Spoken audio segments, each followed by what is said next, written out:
శుభోదయం అండి. ఎలా ఉన్నారు అందరూ? ఈరోజు కార్తీక మాసం దశమి తిథి. అహల్య శాప విమోచనం. అహల్య అంటే మనం రామాయణంలో ఒక మహర్షి భార్య రాముని వల్ల శాప విమోచనం కలిగింది అని మాత్రమే తెలుసు. కానీ అహల్య ఎక్కడి నుంచి వచ్చింది, ఎలా సృష్టించబడింది అనేది కొంతమందికే తెలుసు. అదేంటో ఈరోజు తెలుసుకుందామా? పురాణాల ప్రకారం అహల్య బ్రహ్మచేత సృష్టించబడిన స్త్రీ. ఎందుకు సృష్టించాడు అంటే, లోపం లేని స్త్రీని సృష్టించి ధర్మాన్ని రక్షించాలి అని సంకల్పించాడు.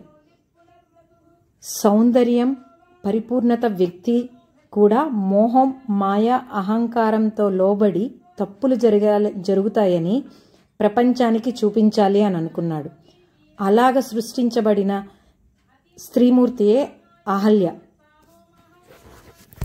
ఆమె సౌందర్యానికి, గుణగణాలకు దేవతలకి ఆశ్చర్యం కలిగింది. బ్రహ్మ అహల్యను గౌతమ మహర్షికిచ్చి వివాహం చేశాడు. ఆమె తన భర్తను సేవిస్తూ సతీధర్మంలో నిమగ్నమై ఉండేది. ఒకరోజు దేవేంద్రుడు ఆమె సౌందర్యాన్ని చూసి మోహించాడు.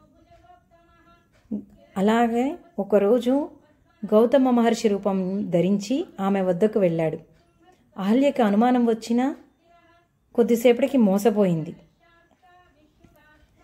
తరువాత గౌతమ మహర్షి వచ్చాడు. ఆయన జ్ఞాన దృష్టితోటి జరిగిన విషయాన్ని గ్రహించి కోపంలో అహల్యను మాయలోబడి ఇలా జరిగినందుకు రాతి రూపంలో పొందు అని శపించాడు. అప్పుడు అహల్య శాప విమోచనం గురించి అడుగగా, శ్రీరాముని అవతారం నిన్ను తాకినప్పుడు మాత్రమే నీకు శాప విమోచనం కలుగుతుంది, అప్పటి వరకు నీవు రాతి రూపంలోనే ఉండిపోవాలి అని శపించాడు. యుగాల తరబడి శాప విమోచనం కోసం ఎదురు చూస్తూ ఉంది అహల్య. కొన్ని వేల సంవత్సరాల తరువాత విశ్వామిత్ర మహర్షితో కలిసి శ్రీరాముడు తాటకవనానికి వెళ్ళినప్పుడు ఆ రాయిని తన పాదంతో తాకగా రాతి రూపంలో ఉన్న అహల్య తన రూపానికి సంతరించుకుంది. అప్పుడు తనకి శాప విమోచనం కలిగింది. క్షమ, దయ, భక్తి, జాలి, నీతి, నిజాయితీ ఇవే మన జీవితాన్ని నిర్దేశిస్తాయి.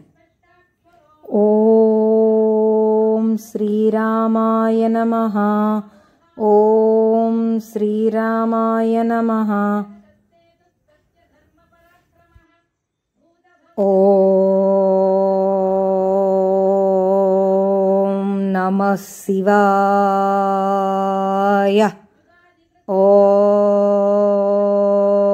నమః శివాయ. ఓం నమః శివాయ.